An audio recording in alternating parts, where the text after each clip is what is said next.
Alright. Hey, what's going on, YouTubers out there? I just finished the project. Been 2 days with it. The fan that the second fan installed is still running with the engine off. But I'm happy to say that there's no leaks. The engine's been running for 30 minutes on 3 bars. The fan kicks on and it turns off and it stays off for like a minute. And that's real good. So, there's the fan. It fits nicely. There's no restriction. None at all.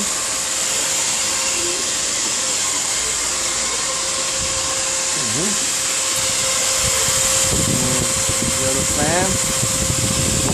And of course, I wrap it tight. That helps a lot to reduce the heat.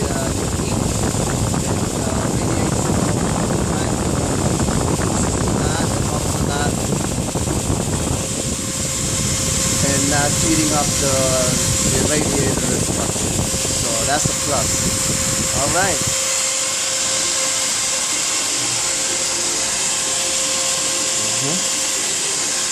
Well, job done. All I gotta do now is just put all the body parts together and that's it. I hope you like the video. Comment if you want. And thanks a lot for watching.